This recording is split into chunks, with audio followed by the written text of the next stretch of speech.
Las leyes se bajan de los códigos y se suben claritas a la radio para que las comprendas y las uses a tu favor.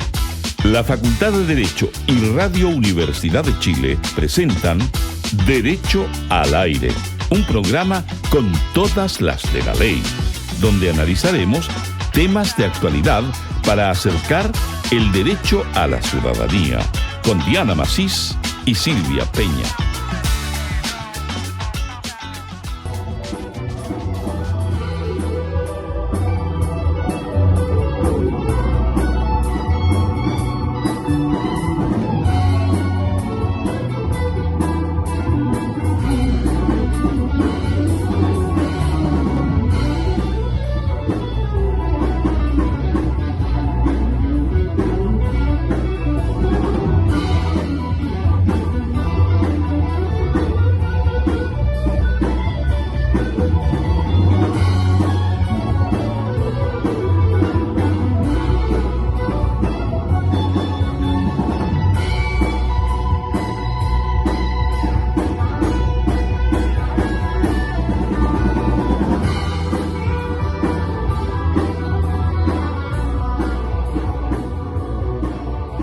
Con esta música que es de uno de nuestros egresados vamos a comenzar este Derecho al Aire navideño.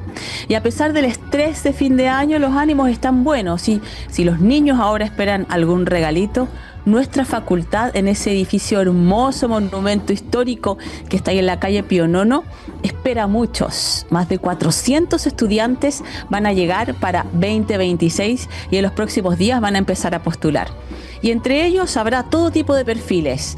Jóvenes y no tan jóvenes de todo el país, con distintos intereses, sueños, ideales, talentos, no solo para el derecho, quizás también para la política. Ya saben que de nuestra facultad han salido 17 presidentes, o por ejemplo para la literatura, como la escritora Alia Trabuco, que es muy buena y que vale la pena leer, o para el deporte o la música, como nuestro invitado de hoy. ¿Cómo estás, Silvia? Te saludo desde Londres. ¿Qué tal?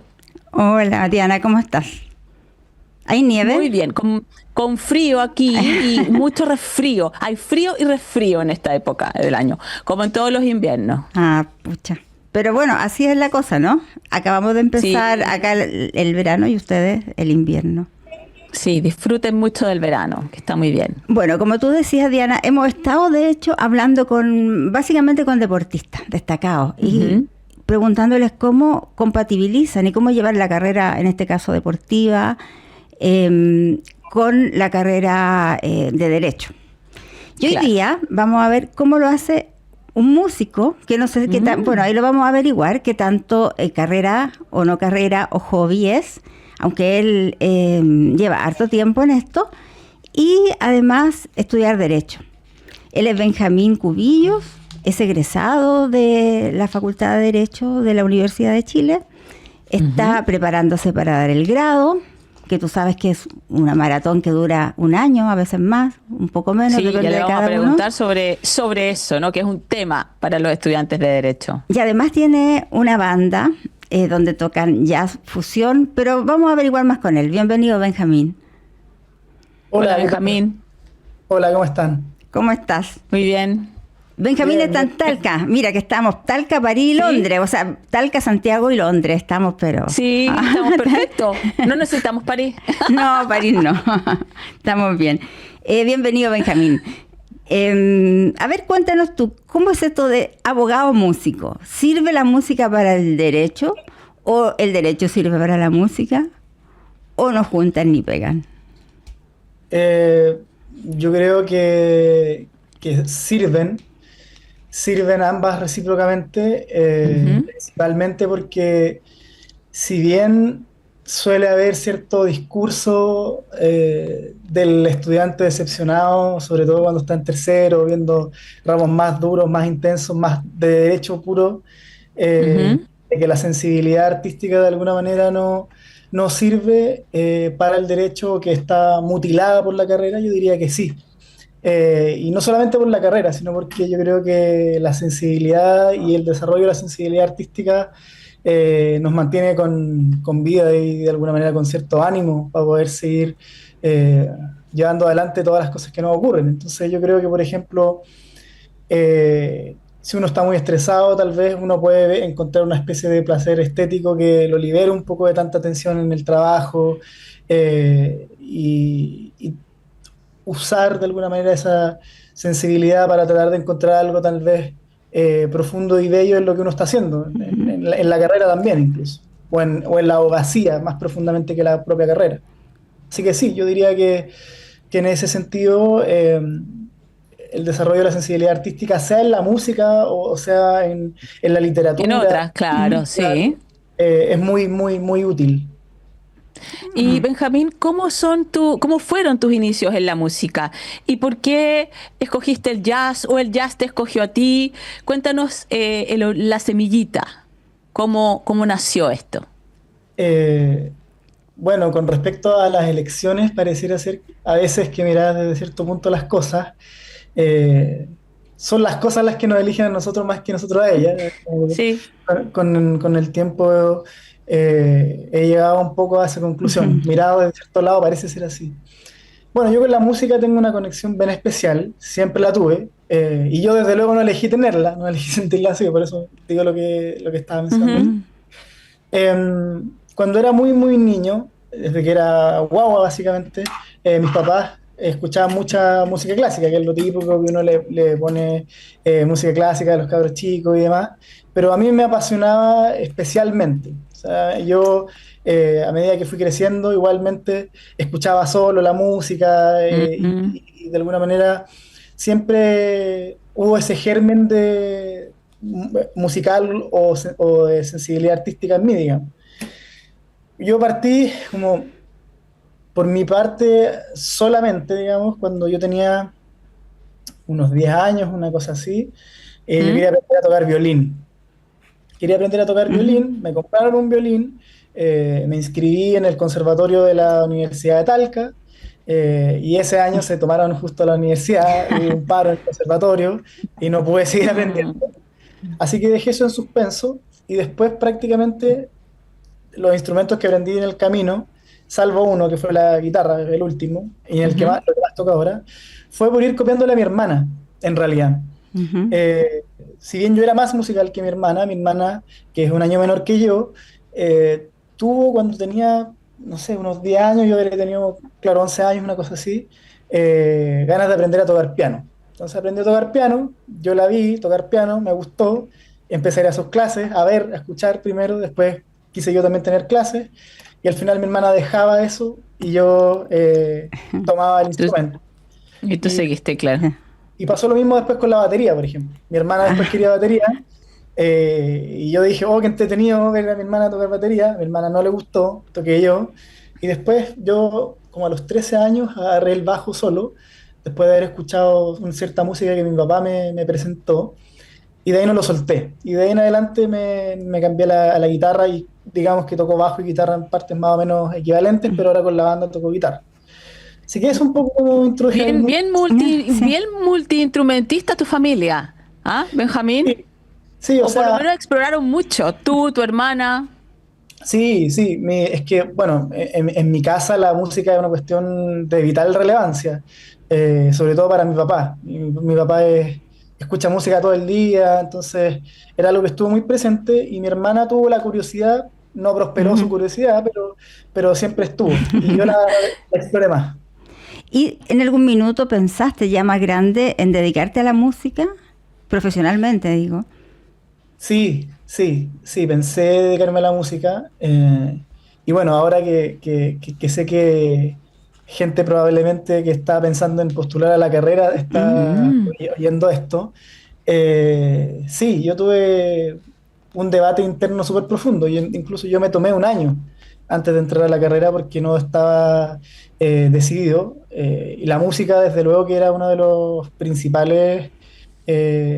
principales elecciones posibles, digamos. Ujú. Entonces, yo estaba entre estudiar, me gustaba mucho la física y de hecho yo quedé en física el primer año que di la PSU en mi tiempo, pero al final tuve dudas y entonces me debatí mucho entre estudiar física, música o derecho. Ujú. Y yo creo que es posible decantarse por una opción y estar satisfecho con esa decisión. Es algo Ay. que cuesta, pero se puede. Eran opciones bien diferentes, Sí. Benjamín. Entonces, Benjamín Cubillos está contándonos sobre esta doble vocación, la música y el derecho.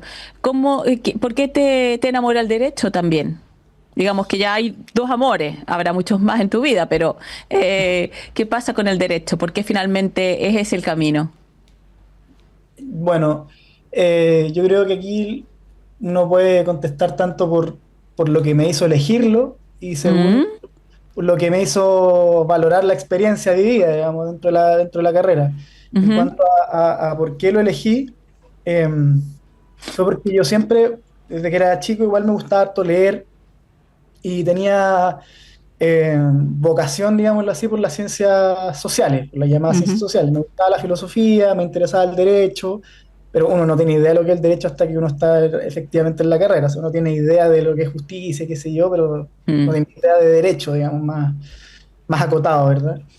Eh, y me decidí por derecho porque vi una posibilidad de, de desplegar, de hacer efectivo estos intereses que yo tenía en las ciencias sociales y desde Ujú, luego tener además una posibilidad de trabajar con tal vez más empleabilidad por una parte y con mm, alguna especie Ujú. de futuro financiero más estable. mm. Entonces, ponderé esas cosas. Me interesa en las ciencias sociales, la posibilidad de mezclar o incluso ser docente. A mí siempre me llamó la atención la docencia. Mm.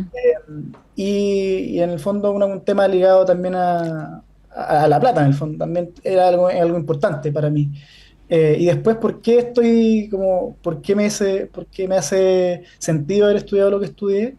Porque el derecho, pese a que está. Yo creo que nuestra profesión está en cierta crisis, salvo que ahora se usa estar en crisis con mucha facilidad, Mm. pero si uno ve, por ejemplo, todos los casos, los supremazos y todo esto, uno, desde luego que llamarlo crisis no Ujú. creo que sea una exageración. Pero pese a eso, yo creo que la carrera tiene un interés práctico y filosófico muy grande. Práctico en el sentido de que uno puede hacer muchas cosas desde el Mm. derecho, muchas cosas. Uno puede cambiar el mundo o mantenerlo Mm. desde el derecho. O Y corromperlo también, digámoslo. ¿Ah? Bueno, Claro. por supuesto que sí. Y además uno puede hallar, como decía, un interés filosófico grande en el derecho.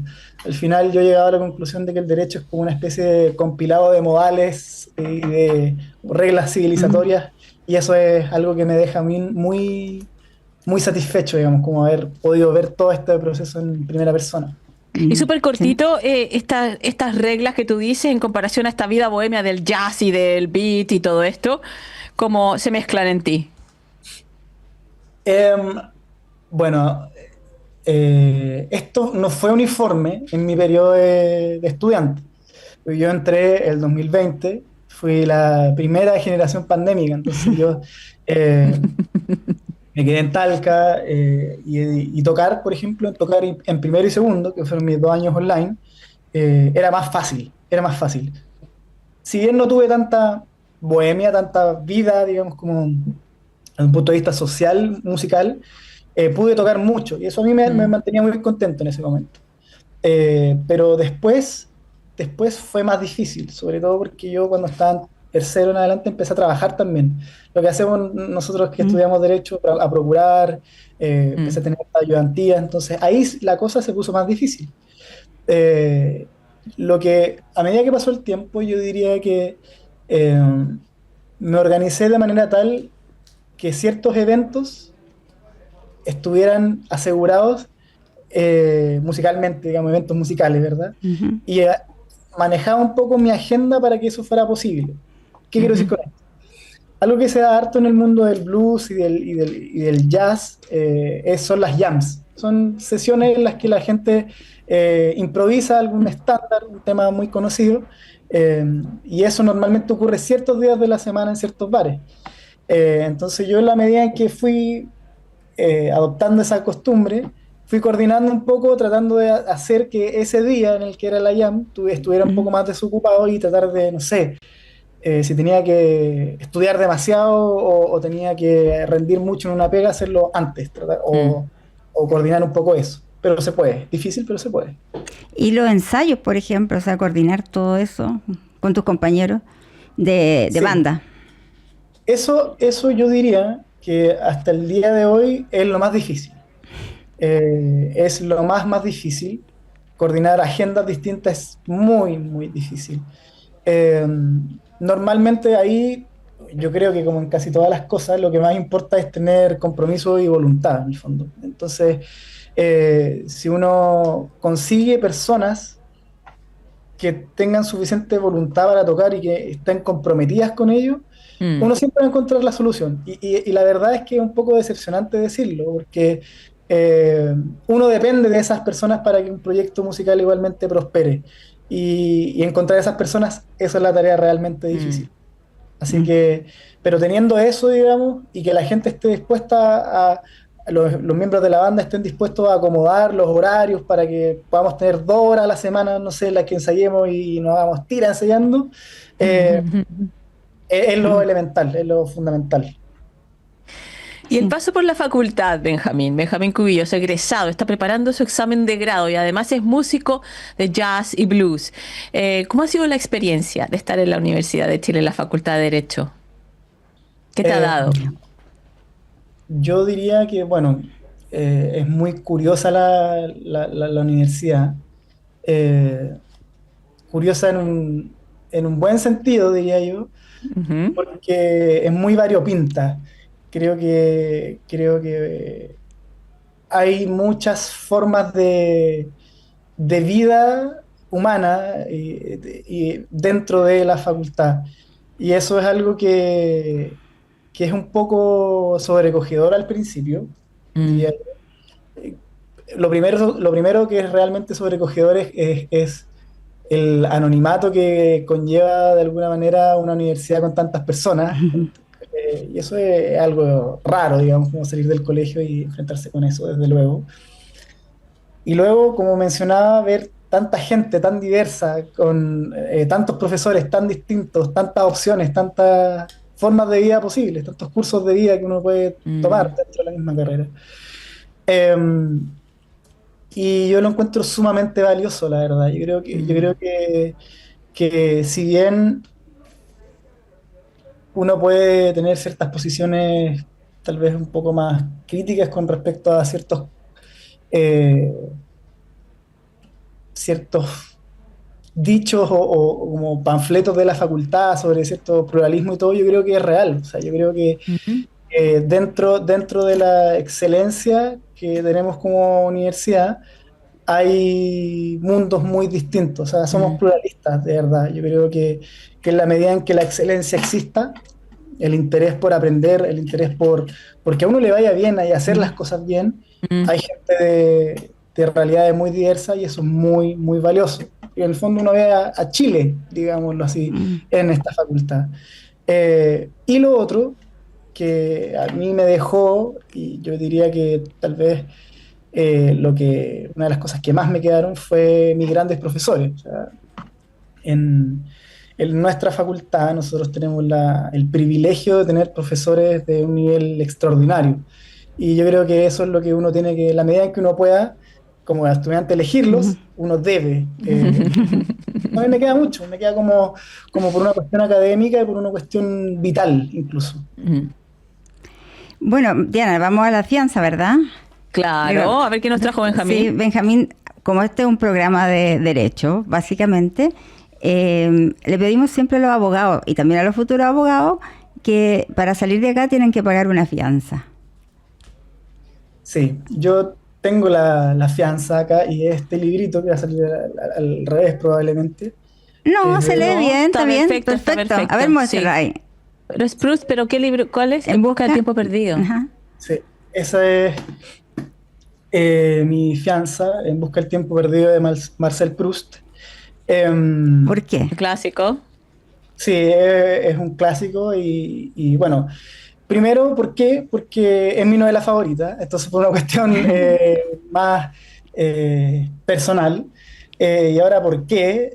Porque creo que es una novela muy peculiar, es una novela muy, muy peculiar. Creo que eh, Proust tiene una relevancia muy grande para las personas que tal vez están acostumbradas a buscar el valor en la vida en las cosas que están fuera, eh, las cosas que están fuera y en los objetos. Creo que Proust tiene dos cosas elementales. Uno, que, que él, como de alguna manera toma cierta literatura que ya estaba puesta en Francia, en Flaubert, por ejemplo, y cambia la acción y los acontecimientos y la actividad por las impresiones, por pintar, dicen algunos, cuadros, ¿verdad?, con la literatura. Cambia eso, por una parte eso es bien llamativo, y segundo porque Proust encuentra o nos hace ver, creo yo, que el valor de la vida propia puede hallarse en cosas muy simples, muy, muy simples y tiene algo de meditativo en ese sentido. Yo creo que la lectura de Marcel Proust es una invitación a poner atención y eso es algo que hace mucha falta. A poner atención tanto en la misma lectura, mientras uno lee Proust, y a poner inusitada atención en las cosas que uno hace, en aprender a valorar las conversaciones que uno tiene con las personas que tiene al lado, en la comida que uno tiene, que parece muy cliché, pero mirar las cosas desde una perspectiva mucho más inmediata. Consciente quizás. Bueno, no es una lectura fácil, hay que decirlo. Proust es complicado. Sí, es complicado, pero mirar las cosas desde una perspectiva de atención y consciente, como decías muy bien, creo yo, la vida cambia mucho y adquiere mucho valor.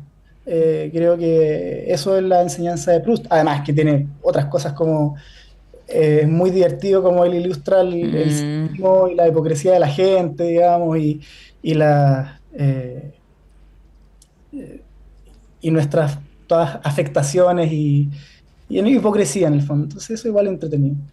Estupendo regalo Sí. nos trajo Benjamín, Silvia. Sí, había dicho dos, pero no sé. ¿Está bien eso? Sí, no, era esto, era el En busca del tiempo perdido de Marcel Proust. No, había dado dos razones, claro. Sí, sí, dos sí. razones. Cuéntanos de tu banda. Sí, bueno, mi banda se llama Anomantes. Sí, ¿por qué este nombre? Yo digo, ¿de dónde vendrá este nombre, Benjamín? Este nombre es un poco vulgar. Viene de la Así que, anomancia, ¿o no? viene de exactamente O sea, viene de la anomancia, porque yo estaba tratando de... Sí, ¿vamos a explicarlo, Silvia, o no? O que lo explique Y Benjamín. no, que lo explique él, él es el dueño Sí, de la banda. ya, vamos. Bueno, espero no desentonar un O no poco dueño para que no digan lo otro. el tenor de la conversación, pero Sí. eh, todo esto tiene que ver con Alejandro Jodorowsky, Claro, quien, Jodorowsky. quien en Francia estaba tratando de ganar un poco de plata, qué sé yo, y a la gente de París él ofrecía desde luego lecturas de tarot y además ofrecía lecturas de anomancia. Entonces lo que hacía él era decirle a la gente, creo que a oficinistas sobre todo, qué sé yo, que se bajaran los pantalones y se sentaran encima de la fotocopiadora. Entonces ellos sacaban una impresión de su trasero y él leía su futuro en función de cómo se presentaban las rayas de su ano, en el fondo. Claro. Entonces para mí la anomancia primero es muy divertido, me da mucha risa, y segundo igual la elección del nombre se debe a una especie de sátira de la superstición, un poco. Ujú. Eso está un poco en el nombre, la facultad de reírse de las cosas absurdas y reírse de la superstición, especialmente. Me gusta el nombre, ¿ah? Interesante. ¿Y estos Ahora, anomantes, claro, de dónde son? Sí. Bueno, yo tengo mis tres compañeros, de los cuales no somos cuatro ahora, son cuatro compañeros más, o sea, porque tenemos una nueva incorporación, pero son dos de Santiago, otro es de Talca, compañero de colegio mío, de hecho, coincidimos, él es un año menor, pero compañero de colegio, y tenemos una compañera, la cantante, que es de Iquique. Entonces tenemos hartas regiones ahí metidas. Está bueno, sí, está bueno. ¿Y el futuro cómo se vislumbra, Benjamín? ¿Cómo te imaginas después de tu examen de grado? ¿Cómo estás en este momento? Primero, a punto de dar tu examen o no sé cuánto te queda, y cuáles son tus planes a mediano plazo después de aprobar. Me queda un rato todavía. Pienso darlo en abril del próximo año. Así que, bueno, como estoy dándole, estresado como todo alumno estudiando para el examen de grado, Sí. pero llevándola. Ujú. ¿Y qué pretendo yo después de dar el examen? Pretendo hacer la práctica, si es que puedo hacer la práctica y trabajar un par de años en la litigación, especialmente si es que se puede, desde luego, en un buen estudio y en el área de litigios, que es lo que yo procuré y me interesa. Y después, si es que es posible, de nuevo estudiar, hacerme un posgrado y ojalá irme afuera de Chile. Esa es mi expectativa. Y después dedicarme a la docencia. Ese es como mi objetivo último, en verdad. ¿Y Me la encanta música? No, y la música, claro, no lo dije porque la música es como estar casado. Ah, La música es la esposa y el Sí, derecho es la supervivencia, el trabajo, ¿no? La claro, carrera, claro. claro. La música para mí es como matrimonio indisoluble todavía. ah, A menos que la mate o me muera yo, digamos, no vamos a estar. No queremos ningún derramamiento de sangre, Benjamín. no. Te deseamos mucha suerte con la música, ¿no, Silvia? Ya tenemos que Sí, ya despedirnos. nos estamos despidiendo. Nos queda un minuto básicamente. Así que muchas gracias, Benjamín. Muy entretenido. Mm. Y Tiene nos que, vamos, nos vamos con música, ¿no, Silvia? O sea, con algo especial que tiene que ver con lo que hace Benjamín. sí, claro. Algo básicamente lo mismo que tocaba la banda de Benjamín, pero con el de Real, Kenneth Burrell. Sí. Se llama. Nonagenario, ¿ah? Ah, sí, 94 años. Nonagenario músico estadounidense. Gracias, nos vemos la próxima semana. Nos vemos Muchas la próxima semana, sí, terminando el año. Sí, terminando el año, será el último programa de este año, Silvia. Nos vemos. Gracias, Benjamín. Adiós. Muchas gracias. Muchas gracias. Chao. Chao. La Facultad de Derecho de la Universidad de Chile presentó Derecho al Aire, todos los miércoles a las 6 de la tarde con Diana Macís y Silvia Peña por la 102.5 Radio Universidad de Chile.